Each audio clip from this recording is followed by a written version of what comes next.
আমরা ভগবানের জন্য কী কী করলাম সেটা দেখাবো ভগবানের জন্মাষ্টমীতে। এই যে আমরা ঘরগুলো সাজাচ্ছি আর বেলুনগুলো ফুলায়ে সুন্দর করে ভগবানের রুমটা সাজালাম। আর এখন চলে এসেছি আমরা এখন ভগবানের জন্য অনেক ধরনের পিঠা বানাবো। প্রথমে পাটিসাপটা পিঠা বানানোর জন্য ট্রাই করছি, প্রথমবার তো তা বেশি এক ছোট হয়ে গেছে, তারপরেও পিঠাটা অনেক সুন্দর হয়েছিল। আপনারা দেখুন আমার পিঠাটা কেমন হয়েছে আর কমেন্টে জানাবেন যে কেমন হয়েছে। এই যে তারপরে আবার আরেকটা দিচ্ছি। এই যে বানানো আসলে সবারই সব কিছু শেখা উচিত, আমিও চেষ্টা করছি বানানোর জন্য।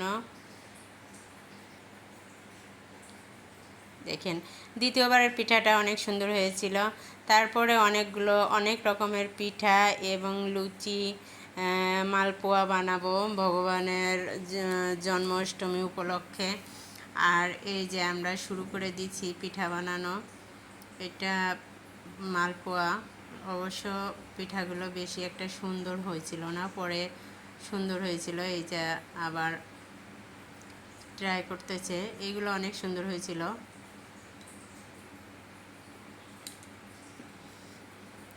দুধের ক্ষীর দিয়ে বানাচ্ছিল পিঠাগুলো, সুন্দর হয়েছে। তারপরে লুচিগুলো বেলে দিলাম, বেলে ভাজি করে দিচ্ছিলাম। তারপরে চলে এসেছি আমাদের গোপাল সোনার কেককে। দেখুন কেকটা কি সুন্দর হয়েছিল, আর সব কিছু দিয়ে গোপালের সুন্দর করে সাজিয়ে এখন আমরা গোপালের হ্যাপি বার্থডে করব।